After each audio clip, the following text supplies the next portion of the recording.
प्रधानमंत्री नरेंद्र मोदी की यूएई यात्रा भारत के लिए कई बड़ी रणनीतिक और आर्थिक समझौते लेकर आई।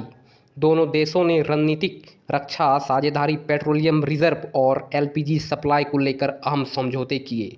आईओसीएल और एडीएनओसी के बीच हुए करार से भारत को दीर्घकालिक एलपीजी आपूर्ति सुनिश्चित होगी। प्रधानमंत्री नरेंद्र मोदी की शुक्रवार को संयुक्त अरब अमीरात यूएई की यात्रा भले ही संक्षिप्त रही हो, लेकिन इससे देश को कई बड़े रणनीतिक और आर्थिक फायदे होने वाली है। पीएम की इस यात्रा के दौरान दोनों देशों के बीच रक्षा, ऊर्जा और इंफ्रास्ट्रक्चर से जुड़े कई अहम समझौते हुए। साथ ही अरबों डॉलर के निवेश की घोषणा की गई।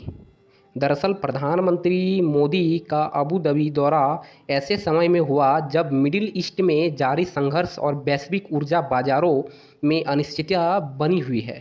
क्षेत्र संघर्ष और स्ट्रेट ऑफ होर्मुज जैसे अहम समुद्री मार्गों पर खतरे की आशंका के बीच दोनों देशों ने स्थिरता, कनेक्टिविटी और आर्थिक मजबूती पर जोर दिया है।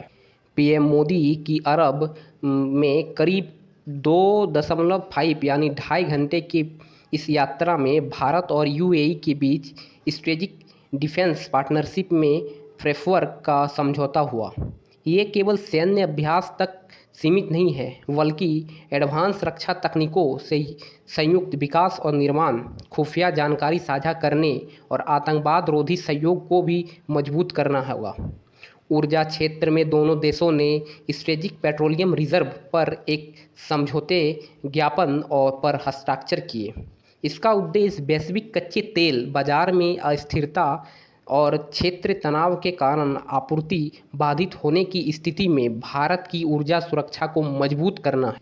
Abu Dhabi national oil company ADNOC पहले से ही भारत के भूमिगत तेल भंडार में तेल रखने वाली एकमात्र विदेशी कंपनी है। नया समझौता दोनों देशों के रणनीतिक सहयोग को और गहरा बनेगा।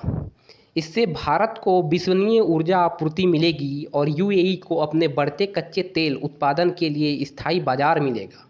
भारत और यूएई के बीच तरलीकृत पेट्रोलियम गैस एलपीजी की आपूर्ति को भी लेकर समझौता हुआ।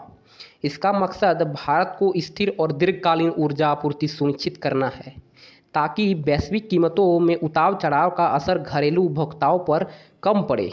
यह समझौता इंडियन ऑयल कॉरपोरेशन आईओसीएल और एबीएनओसी के बीच हुआ। इसके तहत यूएई से भारत को दीर्घकालीन प्राथमिकता आधारित ईंधन आपूर्ति सुनिश्चित होगी। यूएई फिलहाल भारत के घरेलू एलपीजी ज़रूरतों का लगभग 40% पूरा करता है।